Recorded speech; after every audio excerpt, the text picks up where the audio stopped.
hari abantu Imana ijya kutugirira neza yamukubaza ati runaka ameze ati akihutira kumubwira inengeza ariko bikora Imana ni muntu ki bikora Imana ameze ate abahehe atuye he ni muntu ki agira kada atayituye hasi ni mubi kandi mu by'ukuri nta inama yigishwa yaramugaye waramubwira ati noneho sino kuba habi yaranamugaye uramugana ndashimira ariko wumva ikintu cyiza ndashimira Imana muri uyu muhamagaro ko Imana igibuka abantu hanyuma yibuka Dawidi mu muhamagaro amuhamagaye Dawidi nawe ahita yumva ko uwo mugabo yamugaye yaje guhisha n'ubumuga bwiwe ati nubwo mwambwira ko amugaye ariko ndazirikana neza yaseyo natale wowe udukurikiranye wigeze ugira neza ineza yawe zibuka Haleluya wowe unkurikiranye Imana yavuze ufite nza ahubwo uri mu kazi ufite nza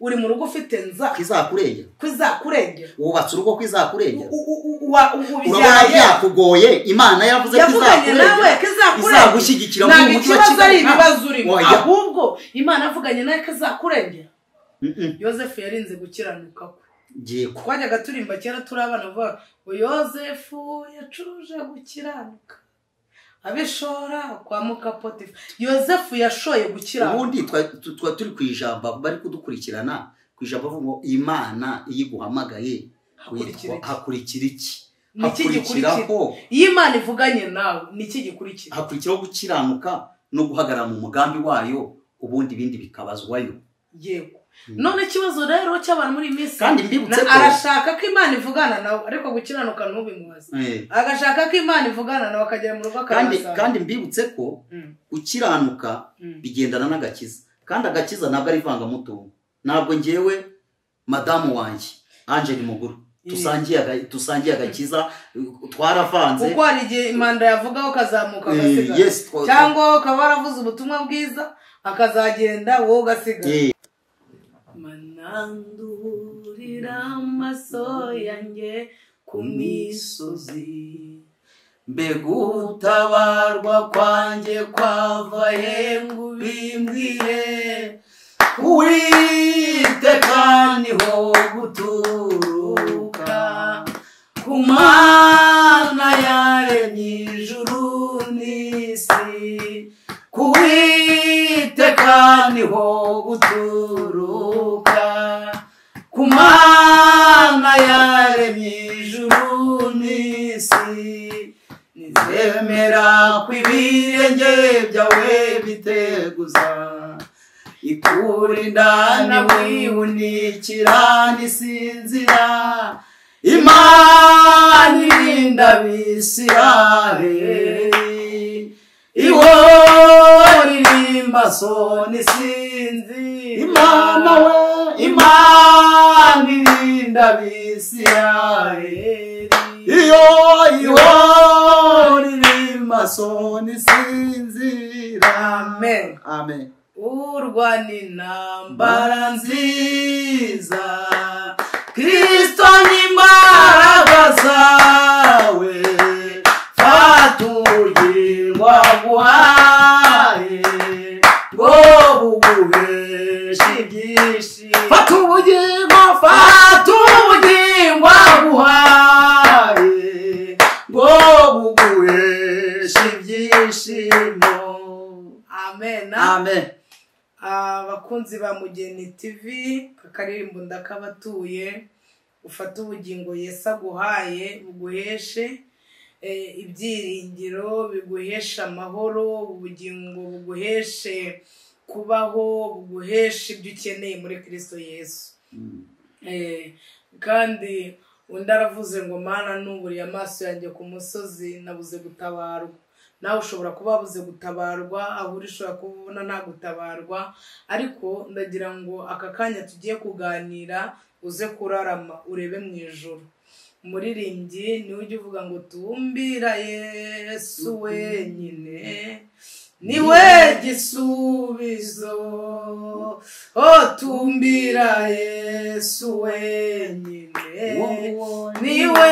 gisubizo ushobora gutumbira akazi ushobora gutumbira umugabo, ushobora gutumbira inshuti, ushobora gutumbira umuterankunga, ushobora gutumbira amafaranga, hanyuma bikaza kwanga bikagutenguha. Ariko aka kanya utumbire Yesu wenyine. Niba wabuze igisubizo, ureba aho ukabona nta gisubizo, niba ubona nta butabazi, ndagira ngo wowe unkurikiye aka kanya wubura amaso mu ijuru, uyahanga Imana. Ntabwo ari igibura igisubizo. Twe bishobora kuducanga ariko Kristo ntibiragucanga. Twe byatuyobera ariko Kristo ntabwo birigera bimuyobera. Amen. Amen. Haleluya. Amen. Duhaye ikaze abakunzi ba Mugeni TV, twongeye guhereza ikaze Bikora Imana ni inshuti yacu, ntago akiri umushyitsi kuri icano yacu. Ndagira ngo nawe twibwire hanyuma dusenga Imana tujye kuganira. Haleluya, haleluya. Amen. Ndabakunda mu izina rya Yesu, ndabashuhuje. Nitwa Bikora Imana Papiasi. Yego. Nkuko bisanzwe iteka mfite famiye, mfite umudama, dutuye Kicukiro, nkunda Imana n'abantu bayo. Yego. Kandi ndabifuriza kubona Imana mu izina rya Yesu. Reka duhite tunamusaba, turamwakiriye. Imana iguha umugisha. Ndibaza ko umudamu n'abana nabo bari aho. Nanjye ndashima Imana ko Imana igomeje kundinda, ndetse ndumva umwuka wera akiri muri njye. Amen. Amen. Tugiye kuganira uyu munsi ku ijambo rivuga ku muhamagaro. Si Imana imaze kuvugana n'umuntu kizamukoresha, hakurikiraho iki? Nicyo kintu tugiye kuganira. Iyo Imana imaze kuvugana n'umusore, Imana ivuganye n'umugabo, ivuganye n'umugore, ikavugana n'umukobwa kizamukoresha, hakurikiraho iki? Tugiye kurebera hamwe abatubanjirije, tunifashisha ingero zo muri Bibiliya, hanyuma turebe no mu buzima bw'uyu munsi turimo, turebe iyo Imana ivuganye n'umuntu, uzankorera, nzabana nawe, sinzagusiga, uzankorera mu mahanga, uzankorera mu gihugu, uzabwiriza abantu ubutumwa bwiza, nzakwamamaza, nzaguha umugabo, nzaguha abana, nzaguha urubyaro, nzaguha imodoka, nzaguha akazi, nzakumenyekanisha. Iyo Imana imaze kuvugana n'umuntu wayo, hakurikiraho iki? Nicyo tugiye kuganira uyu munsi. Iyo umuntu Imana imaze kuvugana nawe, ari mu butasenga, ari mu rusengero, bitewe n'uburyo asenga cyangwa uko yizera, ari mu nzozi, Imana imaze kuvugana n'umuntu umuhamagaro we, cyangwa icyo Imana imushakaho, cyangwa ikizamukorera, hakurikiraho iki? Ni karibu dusengera Imana, dushyira imbere y'Imana, hanyuma tuganire. Turagushimiye Uwiteka Imana yacu, Imana nziza, Imana y'amahoro kandi Imana y'amasezerano, Imana yo kwizerwa kandi Imana yo kwiringirwa, Imana idahinduka, Imana manda ya sikadrome, Imana itandukanye n'ibyari byose, Imana ya Yesu Kristo. Turagushimiye kuko uri umunyamaboko kandi ukaba umunyembaraga, nta wera nkawe, nta n'undi uzanabaho, nta irindi shyanga rifite imbaraga uriyo twiringiye. Uri igitare kitegamirwa n'inkozi z'ibibi, uri isambu itarumba, uri ubwugamo bw'umugaru, uri inshuti nziza, ntabwo utetereza abakwisunze. Umuntu wese uhamagaye Mwami Yesu, usoza isezerano ku buzima bwe. Niyo mpamvu turi ahangaha kuri iyi cano, kuri iyi kamera, kuri ibyuma by'ikoranabuhanga washyizeho kugira ngo tubwire isi yose. Yohana ngo ari ku kirwa Patimo yajyaga yerekwa, akandika inzandiko, akazishyira mu migezi ikatembana izo mpapuro, zikazagenda zikagera aho zigomba kugera bakazisoma. Ariko ntabwo ariko bikimeze, kubera ko dufite umugisha wo gutera imbere. Niyo mpamvu turi imbere y'ibi byuma. Turasenze rero kugira ngo Kristo utugirire neza, amavuta y'umwuka wera abane natwe. Mu izina rya Yesu Kristo rikomeye, dutumye ijambo, Mwami Yesu, ijambo ryawe ribasha kuzura uwapfuye, ijambo ryawe rihumanura umuntu, ijambo ryawe ritungisha umuntu akabaho. Mu izina rya Yesu Kristo, ahari itangira ry'umuntu ryaba ritoya, ariko amaherezo rikunguka. Ndetse dusengeye n'abantu baduteze amatwi aka kanya live, babaye kudukurikira tureba. Mwuka wera akora imirimo n'ibitangaza muri bo. Dusengeye mwana Mana umuntu uzumvira rya Yesu izageraho imusohora igihe naho umugisha w'Imana we kuri we ngo nuganze nutegeke icyo duheje n'imbaraga z'umwijima n'izina rya Yesu gukora kumwe Satani kose turakwanze dukubise hasi dufunguye iminyururu ku maboko y'abantu dufunguye iminyururu mu mitima y'abantu dufunguye iminyururu mu bwonko bw'abantu kuko hari igihe Satani ajya asura abantu akabereka ko icyiza ari ikibi mu izina rya Yesu ariko turasenze kugira ngo mwana abakora ibibi bano ko ari byiza mucyo bamurikire turabazituye iminyuru Satani yabaziritse tubakuye mu gikombe cy'ishidikanyamana ahubwo tubamurikiye Imana data twese mwiza ngo nubane natwe mu izina rya data twese n'umwana n'umwuka wera amen amen amena. We tugiye kuganira ijambo ry'Imana uri mu kazi uri mu modoka uri mu rugo uri kwa muganga aho uri hose turagushuhuje amahoro y'Imana nabane nawe. Tugiye kuganira ijambo ry'Imana abantu benshi tuzi ariko ijambo ry'Imana rihora ririshya mu matwi yacu. Tugiye kuganira ku nkuru z'umusore witwa Yosefu yavuganye n'Imana. Yosefu yumva Imana. Yosefu Imana imusanga mu nzozi ndetse imubwira ko izamukoresha iby'ubutwari. Yosefu ararota. Yosefu yumvise Imana ivugana nawe. Ariko tugiye kurebera hamwe tubihuza n'ubuzima bw'uyu munsi natwe turimo uburyo tujya twumva Imana. Tugiye kureba hanyuma yo kumva Imana kwa Yosefu no hanyuma yuko Imana izamugirira neza kuri Yosefu hakurikiye iki. Wowe unkurikiye nyuma yuko wumvise Imana, nyuma yuko wumvise ko izakugirira neza, nyuma yuko wumvise ko izabana nawe hakurikiye iki. Hallelujah. Amen. Hallelujah. Amen. Hallelujah. Amen. Tugiye kuganira ku ijambo ry'Imana riboneka mu gitabo cy'Itangiriro.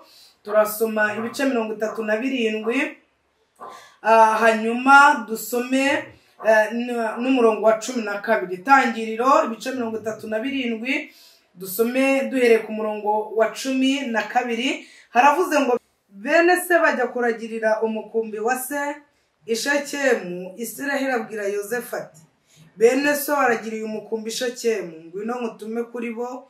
Aramusubiza ati ntuma. Aramubwira ati genda umenye yuko bene so ari amahoro n'umukumbi yuko ari amahoro, maze ugaruka umbwire. Nuko aramutuma ava mu gikombe cy'i Horumoni agera i Shekemu. Umugabo amubona azerera ku musozi. Uwo mugabo aramubaza ati urashaka iki? Aramusubiza ati ndashaka bene data, ndakwinginze mbwira aho baragiriye. Uwo mugabo aramusubiza ati baragiye kuko numvise bavuga bati tujye i Dotani. Yosefu akurikira bene se abasanga i Dotani. Bamwitegera bakiri kure bigira inama yo kumwica atarabagera hafi. Mwakire neza ijambo ry'Imana. Amen. Tugiye kuganira kuri uyu muhungu witwa Yosefu. Tuvuga ku muhamagaro wa Yosefu ndetse tuvuge n'uburyo Imana avuganye nawe. Yosefu uyu ni umwana uva mu muryango w'abana 12 akaba mwene Yakobo, ndetse ni umwana muto cyane muri iyi nzu yo kwa Yakobo kuko kuri nyina yavaga indimwe na Rubeni nawe Yosefu bonyine. Akaba umugore ise yakundaga cyane ndetse ni n'abana yabyaye akuze ashaje ageze mu zabukuru. Bibiri tubwira ko uyu muhungu yamudodeshereje ikanzu y'umweru ndende nziza. Ibyo atakoreye bakuru be we arabimukorera. Uyu Yosefu avuka hari ikimana amaze kumubonamo. Dusubiye inyuma hari ijambo ryo muri Yeremiya rivuga ngo nakumenye utaraba urusoro, ndanagutunganya kandi nkushyiriraho kuzaba umuhanuzi uhanurira amahanga.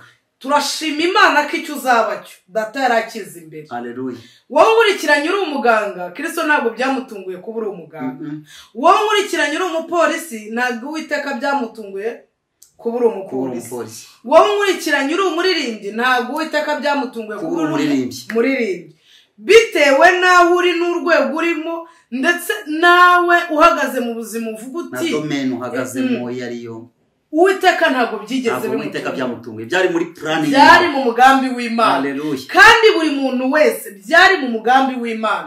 No kuvuka kwawe byari mu mugambi w'Imana. Hari igihe umuntu agagera mu gikombe bita bar, yareba hirya yareba hino akagira ngo ni impanuka kuba yarabayeho. Nkuzana ijambo ry'ihumure rikubwira ngo byari mu mugambi w'Imana. Imana yari bifite mu mugambi wayo ko umunsi nk'uyu nzaba ndra, umunsi nk'uyu uzaba urahuri. Byari mu mugambi w'Imana. Reka dushime Imana ko byari mu mugambi wayo, bitabaye mu mugambi w'abantu. Iyo biza kuba mu mugambi w'abantu buri rusororo twaragushyinguye. Iyo biza kuba mu mugambi w'abantu wakabaye uryamye yenda mu bitabo. Iyo biba mu mugambi w'abantu tuba twarapfuye. Muririmbyi yaravuze ngo mba nararabye iyo ntizera ko nzabona kugirirwa neza n'Imana. Turashima Imana ko byari mu mugambi wayo. Haleluya. Haleluya. Amen. Isanga uyu muhungu Yosefu ku myaka 17 arota imiba y'inkwi, arota umuba we ngo wema ngo iyabakuru be irahirima cyangwa se igwa imbere y'umuba we uwugomeza kwema. Zisobanurwa ngo nugukomera muri bene se, azirotorera bene se nkuko nawe hari izo wabarotoreye. Ababwira ibyo yarose. Arongera ararota bundi bwa kabiri, arota inyenyeri n'ukwezi biza bimwikubita imbere. Byari bisobanuye nanone gukomera muri bene se, yuko bazamwikubita iki? Se na nyina na bene se, inzu y'iwabo, inzu yo kwase, mbese inzu yo kwase yose izamupfukamira. Abibwira bakuru be ngo bakuru be babyumve, barabibika ariko bagira ishyari. Mu yandi magambo Yosefu avuganye n'Imana. Ishobora kuba Imana itaravuganye nawe unyuze mu buryo bw'inzozi, ariko avuganye nawe uretse imvugo yayo. Yosefu kumara kuvugana n'Imana ntabwo yahise aba umwami. Wowe nkurikiranye nta nubwo yahise akomera nuko yari yabirose, ahubwo yanyuze inzira igoranye. Ahubwo yahise ahura n'intambara. Tugeze mu gihe iyo umuntu Imana ivuganye nawe agira ngo mu gitondo arabyuka bifata. Oya tukira mugeni. Njya nkunda kubwira abantu, ngabwira ngo iyo uzaba ukomeye ikunyuza mu bikomeye, ariko iyo uzaba woroshye unyura mu byoroshye. Urwana intambara kandi ibyo bikomeye unyuramo ntabwo ari byo ugenda ngo wituremo, ahubwo rimwe na rimwe usanga bene so, abo wita bene so aribo babigusunikiye, haba mu muryango uvukamo, haba mu ugendana ba buri munsi. Usanga ibyo bikomeye bagenda babikwereka. Urugero, Imana ikaba yakubwira ati kenshi ntabwo bikunze kuba byabaho. Imana ikakubwira ati zakuriza indege ugende mu mahanga, ukumva umuntu wenda ukabiganira n'umuntu bakagati nkawe tushingiye ukumeze kuri gakondo y'iwanyu, kuri cyagise kuruza cy'iwanyu negeze babwira ubushize Irodebari umushumba Irodebari uragira inka za rubanda, uhingira rubanda, uri umuboyi, uzorira indege ugiye kwiga, ugiye gusura mwene wanyu, kandi wabyumva nawe ukumva n'umukuri, ndetse rimwe na rimwe ugacika intege. Kandi hagati aho ngaho hari n'abantu rimwe na rimwe umuntu ashaka kuba ati ariko iyi Bibiliya uhora uterura, iyi Bibiliya izakugaburira, izakwambika, ariko ntamenye ko iyaguhamagaye igufiteho umugambi munini muremure watagufiteho. Komereza aho ngaho. Amen. Ukiri aho ngaho umugabo umwe Imana yigeze imwibuka ubwo Dawidi yaragarutse afashe ingoma, Sawuli amaze gupfa n'umuhungu we Natani, ngo Dawidi yaributse aravuga ngo nta muntu wasigaye wo mu nzu ya Sawuli ngo mugirire imbabazi z'Imana kubw'ineza ya Natani yangiriye. Ngo hari umugaragu ibwami witwaga Siba, abwira umwami ati sigaho. Ubwo yabwiraga Dawidi ati arahari, ariko ndagira ngo mvuga ariko ku ijambo ariko aba iredebari kwa Makiri ahantu habi hanyuma haciriritse. Iredebari kwa Makiri ngo abonye atabyumvise aranamubwira ngo kandi ikindi yamugaye ibirenge. Kandi twibukiranye abarimo dukurikirana twibukiranye ko mu by'ukuri Dawidi we ntabwo yaramubajije inengezi. Hari abantu Imana ijya kutugirira neza yamukubaza ati runaka ameze ati akihutira kumubwira inengeza. Ariko bikora Imana ni muntu ki bikora Imana ameze ate abahehe atuye he ni muntu ki atatuye hasi ni mubi kandi mu by'ukuri nta n'inama yigishwa yaramugaye. None wamubwira ati noneho sino kuba habi yaranamugaye uramuzana ndashimira. Ariko wumva ikintu cyiza ndashimira Imana muri uyu muhamagaro ko Imana igibuka abantu. Hanyuma yibuka Dawidi mu muhamagaro amuhamagaye. Dawidi nawe ahita yumva ko uwo mugabo yamugaye yaje guhisha n'ubumuga bwiwe. Ati nubwo mwambwira ko amugaye ariko ndazirikana neza yaseyo natane. Wowe udukurikiranye wigeze ugira neza ineza yawe uzibuka. Haleluya. Hari igihe umuntu ajya agera mu gihe Imana ikamutekerezaho ikamutabara ariko mwene se ubu dufite umuntu badashobora kunyuraho babaza amakuru yawe uzapfa utabawe kuko ashobora guhita azana inenge akavuga uburyo umugaye. Ariko turashima Imana ko iyo yenda kugutabara nta muntu igigisha inama. Imana ishimwe. Iramutse ishyizeho komite yo kugira ngo utabarwe ntabwo watabara. Ibyavamo turacyari mu mugambi umuhamagaro. Ese Imana ikuhamagaye ikakubwira ngo nkorera nzakugirira neza. Uyu muhungu nawe yumvise Imana imubwiye ko izakomera, imubwiye ko azakomera muri bene se. Hanyuma ngo ajye kubashaka, ngo yari agiye kubagemurira ngo arebe uko bameze kuko yari atumwe na se.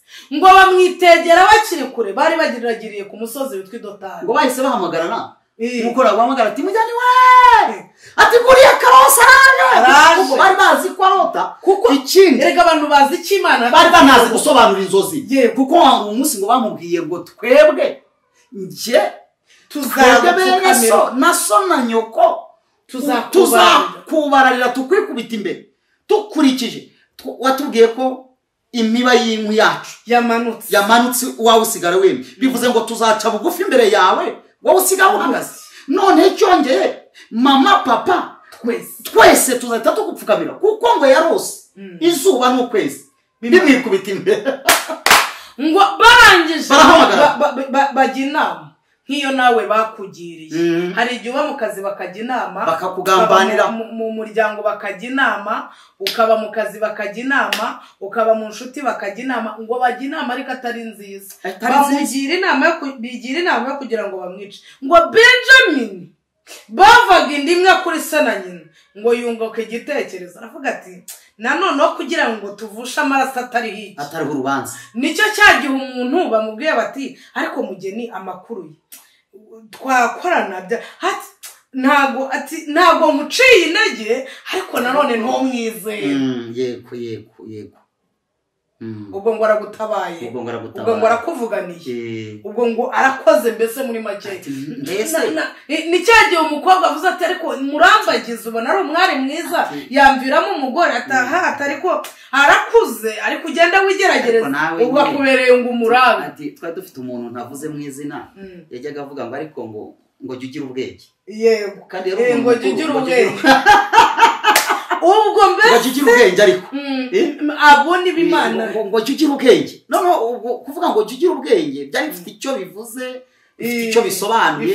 Nawe wasesengura nk'undi muntu ukavuga ati kubera icyo umuntu ambwiye ngo ugira ubwenge agahita ashyiramo akantu kameze nk'akabazo. Ngo barangije rero baravuga bati reka tumunage muri uru rwobo hanyuma tuzavuga ko inyamaswa z'inkazi zamuriye. Ngo undi ngo babatanze ibitekerezo. Wa muntu wavuganye n'Imana, wa muntu Imana yavuzeho ko azakomera. Ngo hari abanyagiputa bari bazamutse bagenda ngo baramubonye barimo bagura abacakara bazajya gukoresha mu gihugu cyabo uburetwa. Ngo baravuga batereka tumugurisha, ngo bamugurisha ibiceri. ibiceri wa muntu Imana yavuganye nawe ko azakomera agurishwa ibiceri. Muri iki gihe wahita uvuga ati siyo twavuganye cyane. Aha niho ducogoreye utarindira icyo Imana avuganye natwe. Agurishwa ibiceri yaravuganye nayo. Ariko Imana icecetse yiturije. Muririmbyi yuzuye Umwuka Wera aravuga ngo ishobora gutinda cyangwa ikabanguka nibwo bumana bwayo. Tuyihaye icyubahiro Imana. Haleluya. Ngo bamugurisha ibiceri agize gute? Imana ihari icecetse. Ntabwo yahise ivuga ati ni mu murekuru yazakomera. Namuvuze oya yaramuretse bamujyana nk'abandi bacakara bose. Tekereza undi uzakomera muri bene se agiye gukora akazi k'uburetwa kwa Farawo. Ariko tukiri aha nubwo bamugurishije ibiceri dushaka kubwira abantu badukurikiranye yari afite ubwiza bwihariye. Yego. Kuko iyo umuntu afite Umwuka Wera hari Imana yaramuvuze. Ni ukuvuga ngo buriya nigeze mbwira abantu ndababwira ngo hari icyubahiro kiva ku mafaranga. Yego. Ariko hari n'icyubahiro kiva ku Mana.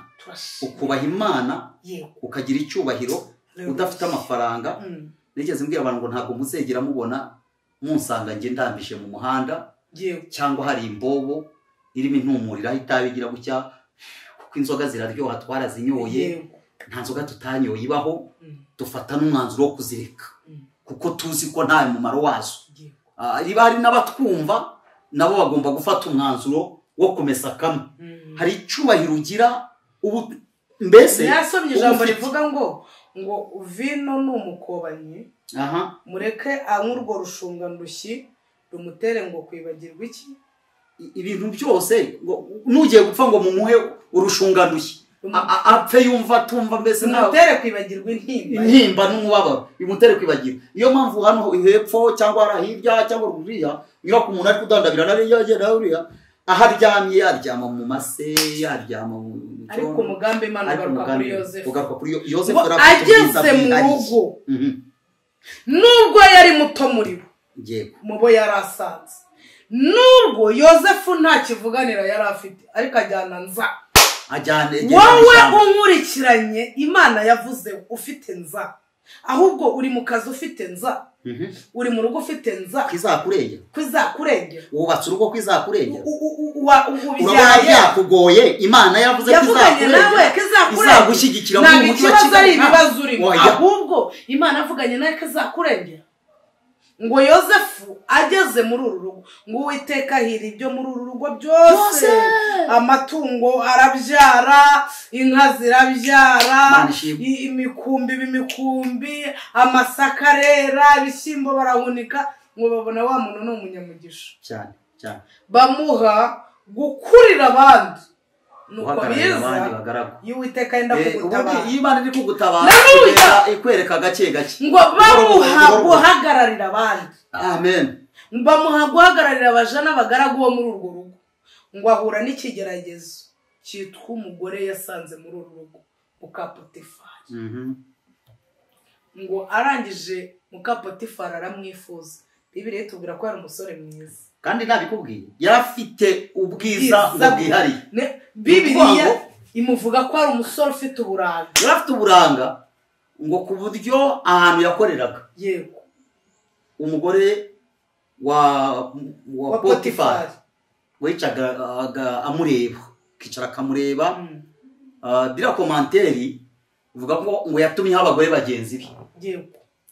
Aravuga ati ariko birashoboka ko ngewe ntarebye neza nshobora kuba nibeshye reka banze ndebe uburanga bw'uyu muntu. Ntabwo yirirwa navuga ngo mbese murabona ngo agisha inama ahubwo we yahamagaye abantu abagore bagenzi be wumva bari bahari batandukanye baricara nawe bamushyira hafi aho ngo wenda akaba yaramubwira ati nzanira iki kintu, nzanira se wenda iriya safuriya, nzanira se wenda wa mwenda biba wawuteye. Urumva kenshi abantu bakunda gutera imyenda ba nyirabuja. Noneho ngo agakubita ijisho kuri ba bagore nabo bakabona bitegereje Yosefu ngo bari kumureba. Noneho bira komanteri nanjye niko nabyumvishije bivuga ko ngo wari urimo ari gukata imboga ngo ese yikata kubera uburanga Yosefu yari afite. Ariko nyuma y'ibyo byose ngo umugore abirebye aravuga ati bya bindi narebye koko nibyo ngo ashaka rero kugira ngo amugireho ububasha amwigarurire mu yandi magambo yamugizeho ububasha mbere yo kumugiraho ububasha asanga we yarakerewe. Reka nkubwire ngo mbere yuko ibyo bintu bikugizeho ububasha hari Imana yabatanze cyangwa ibitanga kugira ngo amugireho ububasha. Yo yarazindutse bo barakerewe ububasha mbere biba byaraguhitanye, ariko kuko Uwiteka yakugizeho ububasha bitarakugiraho ububasha byarakerewe, byaje byarakerewe. Ngo Yosefu ngo ajye gukora amasuku kuko yari umukozi wabo.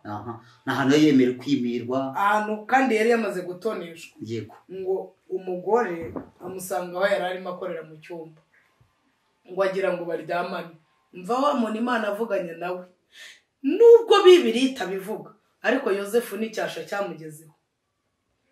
Ko yashatse gusambanya umugore wa Potifari, cyamugezeho baranabimufungira, kandi ari umuntu w'Imana. Cyamugezeho baranabimufungira, baranamurenganya, kandi ajyana gereza. Ngo yazindutse kuri Yosefu aragambanira, agiye muri gereza, ariko agenda Imana yaravuganye nawe, yaramuvuganye nawe. Nkuko nawe udukurikiye Imana yavuganye nawe, ariko ukaba ubona ubuzima uhagazemo butandukanye n'ibyo Imana yakoze. Yosefu acitse umugore, akimara kumucika naho twari turi nuko ngo arangije umugore arataka ati wa munyagano, wa mugurano, wa mucakara mwavanye mu Egiputa mu Isiraheli, yagerageje kumfata. Kandi nibyo bya bindi twavuze, buriya abantu ikinyoma gifite ibimenyetso gihabwa intebe, biranagoye kugihakana, kandi biranagoye no kugihakana. Ariko ndashimira Imana ko Imana idaca urwa kibera. Bo ishobora kudagutabara ako kanya, ariko ikanagutabara wagezemo kuko ifite ububasha. Hari icyigisho nigeze ntegura kivuga ngo hari uburyo Imana itazimya umuriro ikahitamo kujya kugutegerereza mu muriro. Na Yosefu ntabwo Imana yamurenganuye akiri kwa Potifari ahubwo yahisemo kujya kumutegerereza. Ntabwo byari gukunda kuko umugore yaraje imbere y'umugabo we, ahita amwikubita imbere, ararira, arapfuna, aratuwa munyagano, wasanye, yandungurutse, yambonye, yashatse kumfata ku ngufu, dore yanyambuye n'ubusa n'umwitero we, dore nguyu nawe usigaranye. Urumva ararira arataka. Ntabwo nasanga umugore wanjye nanjye ari kurira ngo tukiranuke ngo mbwire ngo Imana yavuganye nawe. Uyu Yosefu ajya muri gereza, ariko ajyana nza, nicyo nshaka kubwira abadukurikiye. Yosefu ajya muri gereza, ajyana nza y'Imana, ajyana icyo Imana yavuganye nawe, ajyana gukomera muri bene se. Wa muntu wari buzakomere, wa wundi muba w'inkwi wahagaze agiye gukora ka kazi navuga ngo gaciriritse, ubuzima buramuyobeye, aragurishijwe, kandi agurishwa n'abo yitaga ise, bene se agurishwa n'abakuru be. Hanyuma nyuma nk'aho yagatabawe, ubuzima bwo kuba muri urwo rugo nk'umucakara busimburaniwe no kuba noneho muri gereza. Abaye noneho agiye kujya muri gereza, abaye umunyururu utemerewe kugera no gutera intambwe, ntiyemerewe kureba hanze, mbese ari munsi y'amategeko. Kandi twibukiranye ko Imana yamubwiye ko azagera gute, azakomera, ndetse n'inyenyeri n'izuba n'ukwezi biramwubararira. Ariko none umva ubuzima yisanze, agiye muri gereza. Nkuko nawe udukurikiranye hari icyo Imana yavuganye nawe, ariko ukaba ubona ubuzima akabona nta nzira. Ndagira ngo nkukomeze nkubwire ngo ntabwo ari uko Uwiteka yabivuyeho, si nuko atazabikora. Ajya yemera ko tunyura mu bitugerageza. Muri ibyo yaravuze ngo nyura mu misozi, nyura mu mataba, hose niko harushya umutima, njyasaba Uwiteka kugira ngo amfashe. Uwiteka nawe natinda kunyumva. Ijya yemera ko tunyura mu misozi, tukanyura mu mataba, aho hose niko harushya umutima. Aravuga ngo nyansaba Uwiteka kugira ngo amfashe. Yosefu ageze muri gereza, ajyana umwuka w'Imana, ajyana icyo Imana yavuganye nawe, ahasanga abantu babiri, kandi babaye ibwami, babaye abahereza ba vino. Ni ukuri batindanye n'umwami, ngo barangije bararota. Aha rero niho bigiye gusobanukirwa umugambi w'Imana, niryo pfundo ryo gutabara. Ubundi Imana ijya inaturotesha, iduhuze n'abantu bacu, iduhuze n'abantu b'abanyamumaro. Wowe nkurikiranye akira umuntu wa kane ku buzima bwawe. Haleluya, haleluya. Akira umuntu wo kuhindura amateka, kuko ntabwo ibintu byacu bifitwe n'inka, ntabwo bifitwe n'indogobe, bifitwe n'abantu. Kandi Imana niza kugutabara izakoresha kandi izakoresha abantu, kuko nawe uri umuntu. Tubasabe n'umugisha kugukurikirana cyane, kuko aba bantu babaye badahari ntabwo twakabaye turi kuvuga. Ariko kubera ko muhari, ubutumwa bwiza buratambuka. Amen. Bize ngo dukeneye nawe. Amen. Amen. Ubwo ahasanze abantu babanye n'umwami, umwe yari umuhereza wa vino, undi ari umuvuzi w'imitsima. Yego. Urumva ni abantu bari bakomeye kandi batandukanye. Bararota. Umwe warota inzozi ati ngewe narose nongeye gusubira ku kazi ndimo mpereza vino. Undi arati ngewe narose nikoreye umutsima mu kibo, mbona inkongoro cyangwa se igisiga kirimo kibundira ku mutwe. Ariko turashimira Imana ko Joseph yari afite umwuka wera, yari afite n'ikimana yamuvuzeho. Warangije uramuga ngo bwose mwizu yasi ni iminsi 3. Iminsi 3 itarashira uzaba usubiye ibwami, ubu muziritsi wa vino wongera gutegurira umwami. Arikagerekaho ijambo, nugera ibwami uzanyibuka. Yego. Wowe ugeze ibwami muri ya masezerano hamwe Imana yavuganye nawe, babandi mwasenganye bamwe biwanyu, subiza amaso inyuma usura amateka y'iwanyu ku musozi, wibutse bangahe? Ahubwo ngo bangahe? Ahubwo hari umuntu Imana yitabara igirira neza, yamuha 500 inoti ya service, inoti ya 500 mwabura akakubwira ko atakuzi, agatajya kubwira se uracyabirimo cyongereza kiraza. Ese ubu Imana iri kuvuga ngo iki muri iyi minsi? Ese ubona ibintu byo gusengura cyabikora ko gusenga uracyasengura kigiriza? Cyangwa abantu badukurikiranye dufite abantu Imana agigirira neza basenga bakijijwe, ibaha amasezerano, bavana za Cyangugu, abandi bavana Butare, abandi bavana hehe, zakibuye bantu bafite amaga, bafite amavunja, nta mashuri, nta atazi kwambara boda, akumva ko umwenda mwiza ari wa undi batera bipasa cy'ubu. Imana ivugana nawe ko izamugirira neza. Ariko ubu muri iyi minsi rwose nta nubwo akibuka kibaho. Nuko tukomeza baragiye umugabo mu minsi 3 abageze ibwami. Abwa tuzanyibuke, ntabwo yamwibutse. Undi aravuga ati wowe nta kindi bazagukorera, bazaguca umutwe. Yego.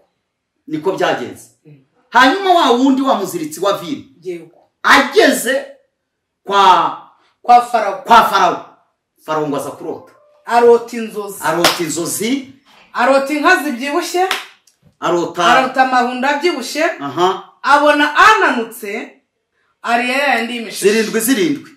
Abona inka zibyibushye z'imishishe zireza zindi ziminanu zahise zifata za zindi zishishije ngo zirazigotomera, zirazimira, ziragumaho kugira ngo zibyibuhe, ziraguma zigira gute?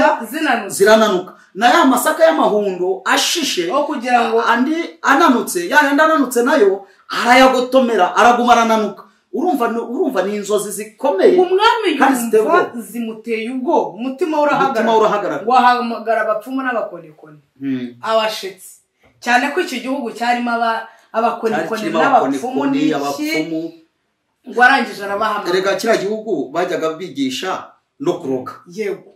Ngo bahamagaze rero babandi umwana ngo abarotorera inzozi ya rose, habura uwazisobanura. Ariko havamo wa wundi yabwiye ngo uzanyibuka, ubwo zagera ibwami. Aravuga ati ariko muri gereza hari umuntu. Ariko mugeni tukira uriya muntu mbona yaramwibutse, ntabwo yigeze amwibagiwe. Ntabwo yamwibagiwe, yaramwibutse. Ariko Bibiri tubwira ko yigeze asubirayo ngo ajya kumusura.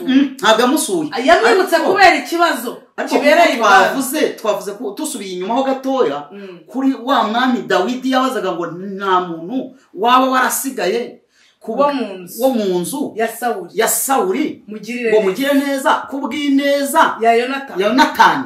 Noneho habonekamo umuntu wari ufite amagambo agomboye, abatireka ati akantu kasigaye karero de bari kamugaye n'amaguru. Ariko mwene Miyeri, ariko uyu nguyu we yaravuze ngo hari umuntu twari dufunganye. Yego. uwo muntu kandi twararose aturotorera inzozi niko ziri, niyo mpamvu ndahanga ahubwo uwo muntu bamuguhuze nawe Nyagasani. Turashima Imana ko umunsi Imana izakwibuka aho bagutaye mu gihome urimo. Haleluya. Ntabwo bazazubaza. Tafo ushobora kuba warajyanye utwawe gutya ukagaruka uri muri konvoye cyane rwose. Ushobora kuba uri mu buzima ubona nta biryo ejo ukazana. Ushobora kuba uri mu buzima ubona amashuri wize nuko uyapfanye. Imana ishimwe. Ariko haracyari ibyiringiro. Baramuhamagara kuko umwami ngo abwira abantu uti narose inzozi muzindotorere kandi mutazindotorera uko nazirose no gupfa murapfa. Ngo baragenda barashika, abarozi bararoga, abaraguza umutwe barawuraguza, abatera inzuzi barazitera, abaraguza urugimbu bararuraguza, ibintu biranga.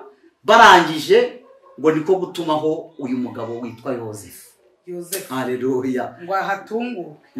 Atunguka imbere ya wa mugore utakimufiteho ijambo. Ngo noneho yahamagajwe n'umwami. Banashwanye kandi. Haleluya. Hari igihe Imana izaguhamagaza.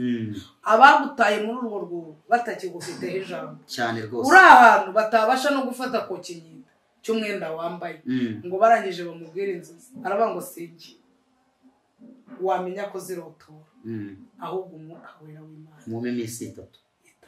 Ya indi 3 nanone yabwiye babandi ati mu minsi 3 arongera asaba 3 yo kujya kwihererana n'Imana ngo atapfa kuvuga. Aho muri iki gihe abahanuzi agira cyatiri narose bugaca mu gitondo ahaguruka kandi bugaca mu gitondo ahangana n'abamuyoboye atarabanje no kwigira ku birenge by'abamubanjirije. Urumva mu yandi magambo ntabwo tukigisha Imana inama y'uburyo turi buvugemo ibintu n'uburyo turi bubikore cyangwa ibaze ngo ngende ese ndanyura he ese biragenda gute, kuko Imana ifite no kukubwira ngo igira umusazi, kuko hari umuntu yegeze yabwira ngo nudasaruragwa shaka kuntu usari reba kujya mu muntu w'umwami ahita sayasame imbere y'ugiye kumwica ngati munkuri iki kintu imbere ntabwo ari cyo natumye, kuko Imana ifite kuntu ishobora kuba yakuyobora. Nanone rero ushobora kuba ngo runaka yarasaze, wewe wagira ngo urasaze kuko utayiyoboje, none ukajya wasaruye gwica. Amen. Amen. Nuko aragenda ya minsi 3 arayisenga yisobanuza Imana, yumva uko agomba kubwira umwami. Arazi imbere y'umwami arambwira ati mwami Nyagasani, inzozi warose inka 7 ni imyaka 7, inka 7 zibyibushye ni imyaka 7 y'uburumbuke, igihugu kizaba cyejeje ginga kikeza. Hanyuma indi 7 ni imyaka y'amapfu. Nayo masaka wabonye niko bimeze. Hanyuma uzashaka umuntu uzi kujeba. Tukiraho umwami yaramubwiye ngo twakura hehe umuntu umeze nkawe. Kabiri uri mu mwuka wera w'iki w'Imana. Wabasha ariko wabasha gushobora ibi bintu wabikora. Ngo babona nta wundi ni Yosefu. Aravuga ngo nta wundi wabikora uretse wo. Imbere ya wa mugore washatse kumubambisha, imbere ya bene se nabo bamugambaniye, nibure n'uwamushyize gereza, none abashatse kumwica imbere ya bene se, kandi urumva n'inzara yari yateye. Wa wundi wari inzahari ashinzwe abaje n'abagaragu agiye kuba umuntu ukomeye, tuyihaye icyubahiro. Igihindura amateka. Arangije ngo aragenda ahagarara ku kigega arabihunika yamya mibarirazi. Yo Yesu agutabaye, ndagira ngo mbwira abantu bankurikiye, yo Yesu agutabaye ubujiji burashira, yo Yesu agutabaye imibarirazi, yo Yesu agutabaye amashuri arakora, yo Yesu agutabaye umutwe urawukoresha bigakura, yo Yesu agutabaye amaguru arakora. Hari umuntu uherutse kuririmba ngo nanuwo bitabe nanuwo bitakwira nuko bitinda kuza, uri umuntu nk'abandi natandukaniro, wavuga igifaransa icyongereza kikaza. Wabyumvise Imana igutabaye, kandi Imana igutabaye inshuti ziraboneka. Iyo Imana igutabaye ababyeyi baraboneka. Iyo Imana igutabaye abavandimwe barabona. Haleluya. Iyo Imana igutabaye akazi karaza. Hanyuma tusabiye abantu badukurikiranye kugira ngo Imana ibatabare kandi batabarire mu nzira nyinshi. Njya bura kubwira abantu ngo hari inzira z'amasugi Imana yishigarije zitaranyurwamo n'umuntu wari we wese uwo ari we wese. Hatinde kuko hari umuntu ureba akavuga ati imyaka 5 irashize byagenze gutya, ibi narabikoze biranga, ibi ndabikora biranga, naracuruje ndahomba, ni gute wabwira ngo none se ugira ngo Yosefu gutabarwa yatabaye nkuko Dawidi yatabawe? Dawidi we yatabawe yasutsweho amavuta kandi yari umushumba. Yosefu atabarwa asobanuye ikintu cyitwa iki? Inzozi. Umwami bituma mushima, aravuga ati niwo ugomba guhagarira ibintu, niwo ugomba kubijera, niwo ugomba kubicunga ukabihagarira mu gihugu. Ariko hari ikintu tutabwiye abantu, ntago aba bantu batabawe gutyo. Yosefu yarinze gukiranuka kwe. Yego. Twajyaga turimba kera turi abana vuga ngo Yosefu yacuruje gukiranuka abishora kwa muka Potifa. Yosefu yashoye gukiranuka. Ubundi turi ku ijambo bari kudukurikirana ku ijambo ngo Imana iyiguhamagaye hakurikira iki? Hakurikiraho iyo Imana ivuganye nawe niki gikurikira? Hakurikiraho gukiranuka no guhagarara mu mugambi wayo, ubundi bindi bikabazwayo.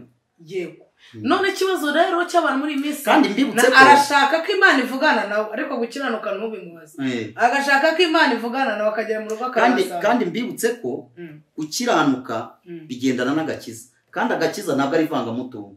Ntabwo ngewe madamu wanjye Angel Muguru tusangiye agakiza twaravanze kuko hari igihe imanda yavugaho kazamuka agasigara cyangwa ukaba waravuze ubutumwa bwiza akazagenda wowe ugasigara. Kuko twaravanze, tuvanga umutungo, tuvanga buri kimwe cyose, safuriya, ikiyiko, urumva, ariko ntabwo twageze tuvanga agakiza. No mu muhamagaro nahamagawe siko yahamagawe, kuko we yahamagaye wabo hari ibiryo, ngewe nahamagawe ndi umushumbe wacu nabi hari.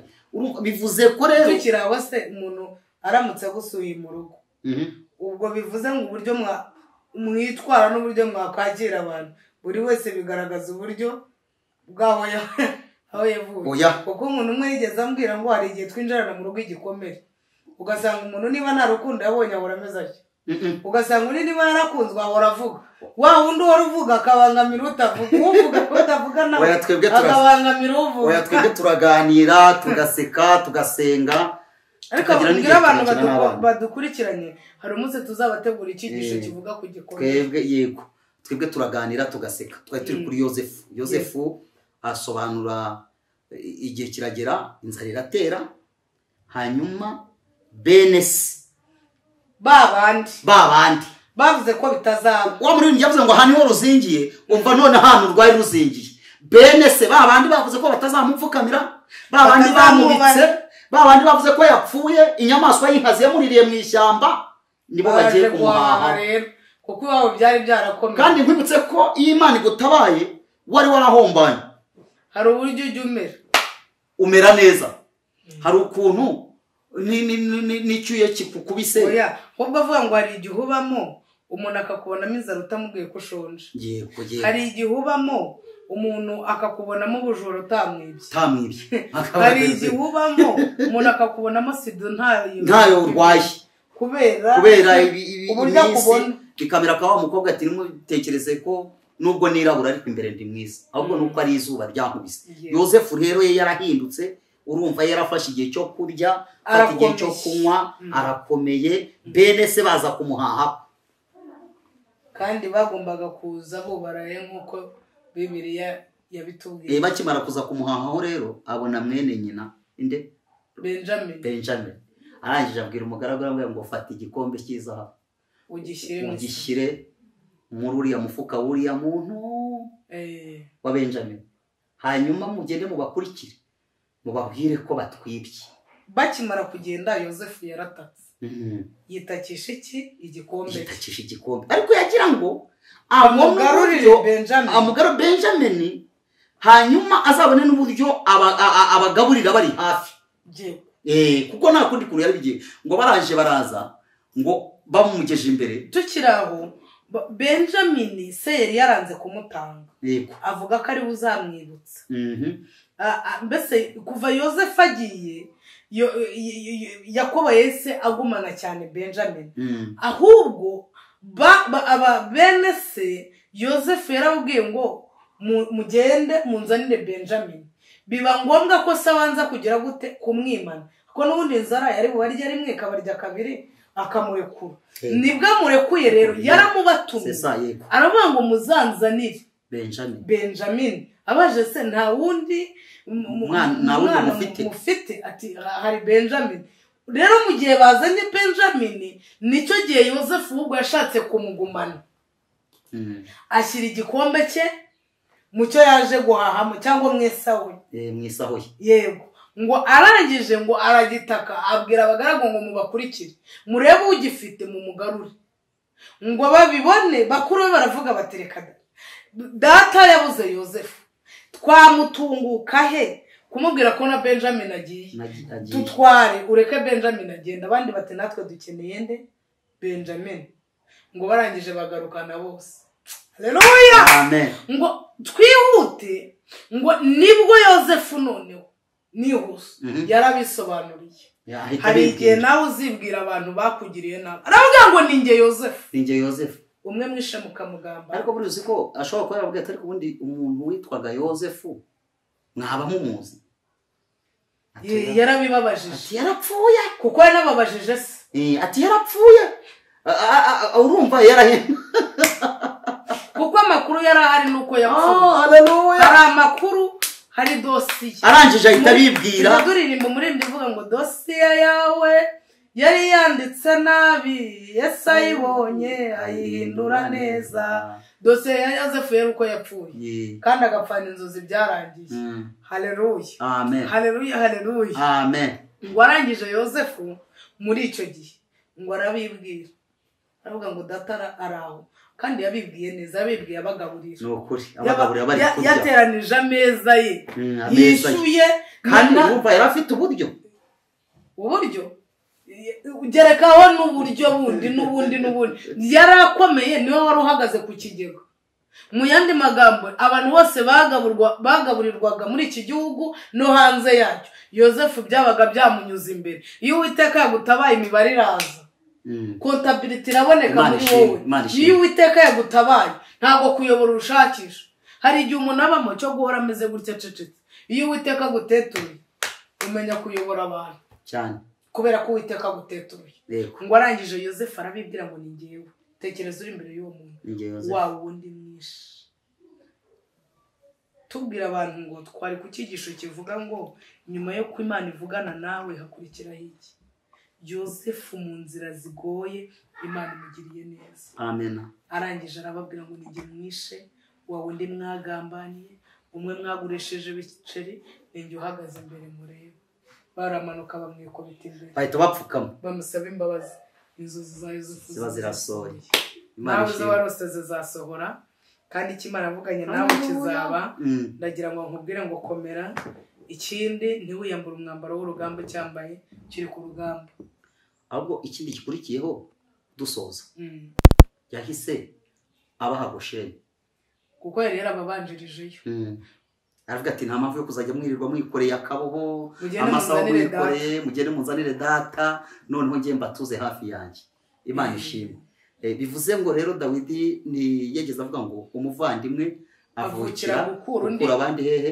mu makuru wowe udukurikiranye uvanye hehe abandi kuko abantu bose badukurikiye ntabwo ari uko bakiri mu buzima bose bugoye harimo abantu Imana amaze kugirira neza hari babandi babwiye ngo tuzagukorera tubona utugiriye gutya tuzabana nawe tuzatera umurimo Imana tuzashyigikira umurimo w'Imana tuzagaburira imfubyi tuzagaburira abapfakazi tuzambika abakene tuzishirira abana ishuri tuzakora imirimo ugeze he ubikora ese muri iryo deni uberemo Imana ni ibihe muze gukora ni hehe ugeze tugiye gusenga nari nkuzana ijambo rikubwira ngo niba waravuganye n'Imana tuzi usenge ukomere mu bibazo byose n'intambara urimo ntabwo bikuraho umugambi w'Imana nubwo ibimenyetso byagushiranye ariko umugambi w'Imana uracyakomeje tugiye gusenga kandi bivuze ko niyo umuntu yakugambanira aba gutaye mu maboko y'Imana cyangwa aho yakunaga hose ashobora kukugambanira gukuye mu kazi ahubwo akaba akujugunye mu biganza by'Imana akagushyira muri position Imana yicaye. Haleluya. Tuyihaye icyubahiro Imana yacu. Tugiye gusengera abantu. Wowe nkurikiranye cyo sabwa no kwizera Imana. Hanyuma uko ugiye kwizera muri aka kanya bize kukubera uko wizeye mu izina rya Yesu. Uko zimasengera abantu. Turagushimiye Mana yacu. Urera kandi urakiranuka. Tugushimiye neza n'urukundo n'icyubahiro ugira. Uko wari uresho n'uyu munsi ni kukiri. Uri Imana y'inyembaraga. Uri Imana ifite umugambi mwiza ku Banyarwanda n'Abanyarwandakazi. Uri Imana ifite umugambi mwiza. Haleluya.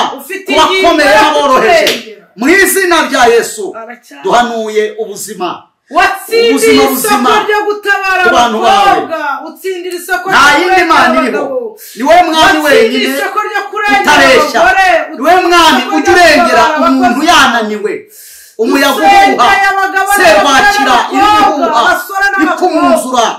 Mu izina rya Yesu rikomeye dusengeye umuntu uwo ari we wese wumvise iri jambo. Birashoboka ko umuntu avuka mu muryango umuryango ukamwanga. Birashoboka ko umuntu ashaka umuryango ukamwanga. Birashoboka ko na sosiyete umuntu abamo mwami na sosiyete ubwayo itamwemera bitewe n'impamvu n'indi, bitewe n'igihe n'agahe n'ibihe, bigatuma aba wenyine, bigatuma aba ku musozi wa wenyine, bigatuma atekereza wenyine, bigatuma b'inkingi imwe. Kandi Abanyarwanda bavuga ngo inkingi imwe ntigera inzu, bigatuma yigira inama ku giti cye. Aba bantu bateye gutyo turabasengeye kugira ngo ineza y'Imana ibagereho. Iyo umuntu umuhamagaye ahura n'intambara zitandukanye. Hari abahamagaye ari abahanuzi mwami Yesu, hari abahamagaye ari abavugabutumwa, hari abahamagaye ari abaririmbyi, hari abahamagaye ari abashumba, hari abahamagaye ari abadiyakoni, hari abahamagaye mwami bakora imirimo igiye itandukanye. Turabasengeye. Hari n'abahuye n'intambara, hari n'abahuye n'ibigerageza by'ubwoko butari bumwe, ibigerageza by'inzara, ibigerageza byo kutabyara, ibigerageza byo gusonza, ibigerageza byo kwambara ubusa. Bagera mu gikombe cy'ishidikanyamana baravuga ngo mbese Imana niyo yavuze. Birashoboka ko Yosefu akimara kugurishwa, akigera mwaziriya nka, akigera mwaziriya ntama, yabonaga ari amahoro. Igihe kiragera bamugeza ibwami, abona ko ageze ahantu heza. Igihe kiragera umugore aramwifuza, Uwiteka igihe kiragera bamujyana muri gereza. Byari gushoboka ko yiheba akaba ngo mbese Imana niyo yavuganye nanjye cyangwa siyo, ariko yaravuze ngo ndabizi neza Imana izashyitsa umugambi ifiteho. Turagira ngo mwami Yesu abantu bateze ikiganiro uyu murongo mu izina rya Yesu duhanuriye amatwi yabo kumva inkuru itandukanye n'izindi zose bumvishije. Mu izina rya Yesu duhanuriye Abanyarwanda n'Abanyarwandakazi batarabyara ko bagomba kubyara kandi bakarera, batatunze ko bagomba gutunga kandi bakabaho, abatarashatse ko bagomba gushaka kandi bakabaho. Mu izina rya Yesu Kristo ukanyuranya ibiganza ku muntu uwo ari we wese wumvira ijambo kandi ukamwereka ikimenyetso cy'ibyiza nk'uko Dawidi yabivuze. Turagushimiye kuko uri Imana y'inyembaraga. Twomotse imipaka, dusengeye n'abari kure mwami kugira ngo bagirire neza. Ahari birashoboka ko hari umuntu wari ucitse intege bitewe n'icyo wamuvuzeho, hakaba ari umushumba ayobora intama zikamunaniza, hakaba ari umuntu runaka afite abayobora bakamuca intege bakamunaniza, ariko wongera imbaraga muri aba bantu. Turagushimiye Kristo kuri umwami mwiza, ngo nugumize udushyigikire mugisha wawe mu izina rya Yesu sesekare. Dusengeye iwacu mwami uyu Mugeni TV muhe umugisha, wagura amaboko ye, wagura ibiganza bye, mugisha w'Imana we kuri we, kuboko kwawe kwiza gukora imirimo n'ibitangaza. Abantu bafite ibyifuzo bose turabasengeye, nibakire gutabarwa n'Imana isumba byose, kuko nta hantu habi utakura umuntu, nta n'ahantu heza utamugeza. Mu izina rya Yesu ikiganza cyawe cyubaramburira, mu izina rya Data twese n'Umwana n'Umwuka wera. Amen. Amen. Ndashimiye. Shalom shalom. Imana ibaha umugisha. Nimero zanjye muraza kuzibona kuri ekara zanyu ku biganiro. Dushimiye abakomeje kudukurikirana, abakomeje kuduhamagara batwereka ko badushyigikiye, abaduha komenti, buri muntu wese mu buryo bugiye butandukanye. Imana y'amahoro imuhe umugisha. Shalom naho ubutaha.